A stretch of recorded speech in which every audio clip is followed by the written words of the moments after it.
በስመ አብ ወወልድ ወመንፈስ ቅዱስ አሃዱ አምላክ አሜን።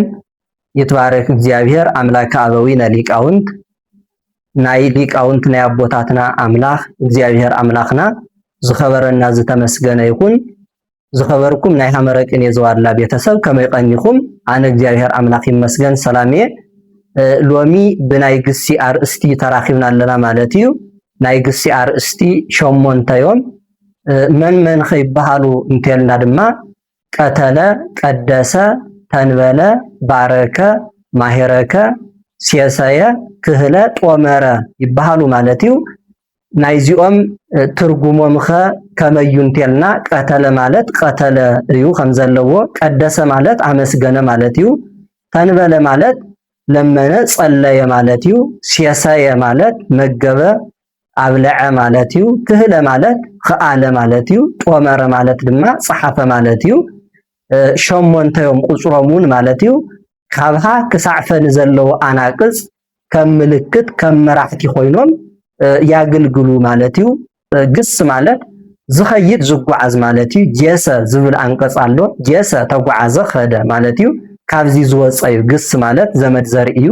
ዝኸይድ ዝጓዓዝ ማለት ካብ ቀዳማይ ናብ ካልአይ፣ ካብ ካልአይ ናብ ዘንድ፣ ካብ ዘንድ አንቀጽ ናብ ትእዛዝ አንቀጽ፣ ካብ ትእዛዝ አንቀጽ ናብ ንኡስ አንቀጽ እንዳበለ ክሳዕ መድበል ዝኸይድ ማለት እዩ። ስለዚ እዚኦም ሸሞንተ ናይ ግሲ አርእስቲ ካብሃ ክሳዕ ፈን ዘለው አናቅጽ ከም መራሕቲ ኮይኖም ያገልግሉ ማለት እዩ። ናይ ግስ አርእስቲ ማለት ርእስ ማለት ብግዕዝ አለቃ፣ መራሒ፣ አመሓዳሪ፣ አዛዚ ማለት እዩ። ናይ ግሲ አርእስቲ እንትንብል ናይ ግሲ መራሕቲ ካብሃ ክሳዕ ፈን ዘለው አናቅጽ መራሕቶም እዮም ንማለት ዝአክል እዩ። ስለዚ ንመጀመሪያ ግዜ ክንርኦ ዝግባእ ቀተለ እዩ።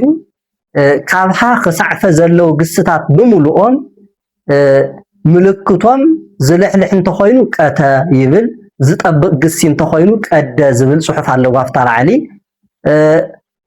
ከምኡውን 4 ፊደል እንተኮይኑ ተን ዝብል ተንበለ ማለት እዩ። ብራብዕ እንተተበጊሱ ባረ ዝብል 3 ፊደል ኮይኑ ብራብዕ እንተተበጊሱ ባረ ባረከ ማለት እዩ።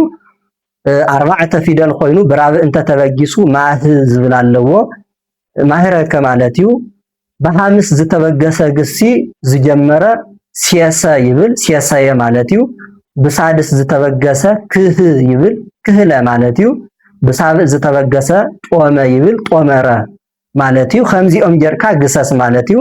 ስለዚ ካብሃ ክሳዕ ፈ ንዘለው አናቅጻት ከመይ ከም ዝወርዱ ክንፈልጦም እንተኮይኑ መጀመርያ ናይዞም ሸሞንተ ናይ ግሲ አርእስቲ እዚኦም ከመይ ከም ዝወርዱ ከመይ ከም ዝግሰሱ አመሎም አወራርዳኦም ከመይ ከም ዝኾነ ክንፈልጥ ይግባእ ማለት እዩ። እታ ሕጂ ናፍቲ ከመይ ይወርዱ ናብ ዝብል ሒዘኩም ክኸይድ ንመጀመርያ ግዜ ቀተለ ቀተለ ቀዳማይ አንቀጽ ይቀትል፣ ካልአይ ይቅትል፣ ዘንድ ይቅትል ትእዛዝ፣ ቀቲል ቀቲሎት ንኡስ አንቀጽ፣ ቅቱል ቀታሊ ውስጠዘ፣ ቅቱላን ቀታልያን ንቡዝሓት፣ ቅትልት ቀታሊት ንሓንቲ፣ ቅቱላት ቀታልያት ንቡዝሓት ውስጠዘ ማለት እዩ።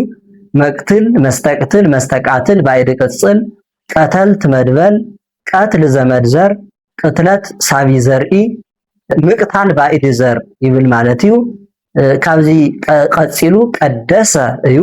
ናይቶም ዝጠብቁ አናቅጽ ብምሉኦም ምልክቶም መራሒኦም እዚዩ ማለት እዩ። ቀደሰ ይቄድስ ይቀድስ ይቀድስ፣ ቀድሶ ቀድሶት፣ ቅዱስ ቀዳሲ፣ ቅዱሳን ቀዳስያን፣ ቅድስት ቀዳሲት፣ ቅዱሳት ቀዳስያት፣ መቀድስ መስተቀድስ መስተቃድስ ባይድ ቅጽል፣ ቀደስት መድበል፣ ቅዳሴ ጥሬ ዘር፣ ቅድስና ጥሬ ምዕላድ፣ ቅድሳት ምዕላድ፣ ቁድስ ቃዴስ ዘመድ ዘር፣ መቅደስ ባይድ ዘር። ካብዚ ቀጺሉ ተንበለ እዩ። ተንበለ ይተነብል ይተንብል ይተንብል፣ ተንብሎ ተንብሎት፣ ትንቡል ተንባሊ፣ ትንቡላን ተንባልያን፣ ትንብልት ተንባሊት፣ ትንቡላት ተንባልያት፣ መተንብል መስተተንብል መስተተናብል ባይድ ቅጽል፣ ተንበልት መድበል፣ ትንባልየ ጥሬ ዘር፣ ትንብልና ጥሬ ምዕላድ፣ ተንበለ በ4 አወራርዳ ይወርድ፣ ተሓደ ሕጂ ዝበልክዎ ተኻልኣይ ተነበለ ይተነብል ይተነብል ይተነብል ተነብሎ ተነብሎት ይብል ሳልሳይ ተነብየለ ኢሉ ከም ተንበለ ይግሰስ ራብዓይ ተንቦለ ኢሉ ከም ተንበለ ይግሰስ ማለት እዩ ካብዚ ቀፂሉ ባረከ እዩ ባረከ ሰለስተ ፊደል ኮይኑ ብራብ ንዝብገስ አንቀጽ ምልክት ባረከ ኮይኑ ያገልግል ማለት እዩ እንቲ ግሰስ ባረከ ይባርክ ይባርክ ይባርክ ባርኮ ባርኮት ቡሩክ ባራኪ ቡሩካን ባራኪያን ቡርክት ባራኪት ቡሩካት ባራኪያት መባርክ መስተባርክ ባይድ ቅጽል ናይ ባረከ ባይድ ቅጽል ክልተ እዩ ማለት እዩ በረከት ምዕላድ ቡራኬ ጥሬዘር ባሮክ ዘመድ ዘር ውስጠዘ ባረካ ጥሬዘር ውስጠዘ ማህረከ አርባዕተ ፊደል ኮይኑ ብራብዕ ንዝተበገሰ ግሲ መራሒኡ ማህረከ እዩ ማለት እዩ ምልክቱ ማህ ይብል ማህረከ ይማሃርክ ይማህርክ ይማህርክ ማህርኮ ማህርኮት ምህሩክ ማህራኪ ምህሩካን ማህራኪያን ምህርክት ማህራኪት ምህሩካት ማህራኪያት መማህርክ መስተማህርክ መስተማሃርክ ባይድ ቅጽል ማህረክት መድበል ሲሰየ እዚ ድማ ሰለስተ ፊደል ንዝኾነ አንቀጽ ከምኡን በሐምስ ዝተበገሰ አንቀጽ እንተኾይኑ ሲሰ ይብል ምልክቱ ሲሰየ ከም ሲሰየ ግሰስ ከም ሲሰየ አውርድ ማለት እዩ እንቲወርድ ሲሰየ ይስየሲ ይስየሲ ይስየሲ ሲስዮ ሲስዮት ሲሱይ ሲሳይ ሲሱያን ሲሳያን ሲሲት ሲሲት ሲሳይት ሲሱያት ሲሳያት መስየስይ መስተስየስይ መስተሰያስይ መስተስያስይ መስተስያስይ ባይድ ቅጽል እዩ ሲሰይት መድበል ሲሳይ ዘመድ ዘር ሲሲት ምዕላድ ካብዚ ቀፂሉ ክህለ እዩ ክህለ ይክ ይክሃል ይክሃል ክሂል ክሂሎት ክህሎ ክህሎት ናይ ክህለ ንኡስ አንቀጹ ከም ቀተለ ይግሰስ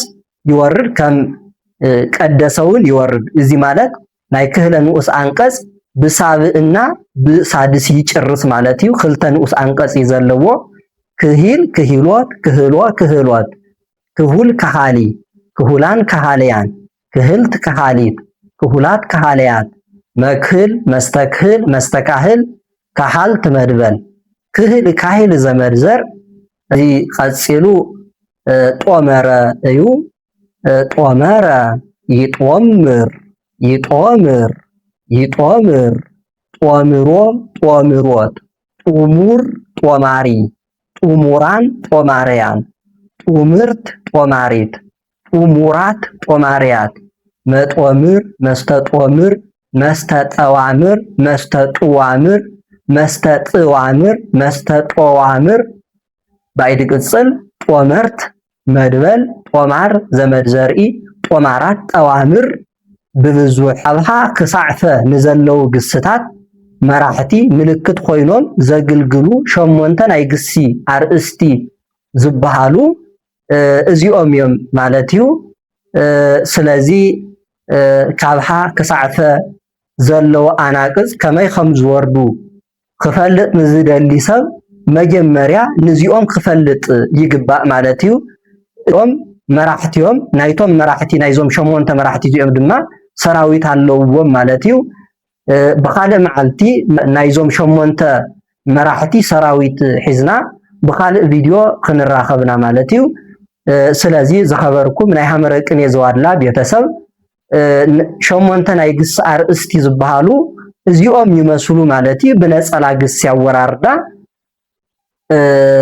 ክትመሃሩ ትደልዩ ጊዜና ሰዓት ተታሒዙልኩም ክትመሃሩ ትኽእሉኩም ብፍሉይ ናይ ግሲ አወራርዳ ናይ ግሲ አመል እርባ ቅምር አገባብ ናይ ቅኔ መንገዲ ክትቅጽሉ ትደልዩ አሕዋትና መፍቀርያነ ልሳነ ግዕዝ ኦርቶዶክሳውያን አሕዋትና ክትድውሉ ትኽእሉ ከምኡውን ጊዜና ሰዓት ተታሒዙልኩም ክትቅፅሉ ትኽእሉኩም ንማለት ዝኣክል እዩ። ብኻልእ ቪድዮ ሳዕ ንራኸብ። እግዚአብሔር አምላክ እስኹም ብዘለኹሞ ኣነውን ብዘለኹዎ ብምሕረቱ ብቸርነቱ ይሓልወና። ስብሃት ለእግዚአብሔር ወለወላዲቱ ድንግል ወለመስቀሉ ክቡር።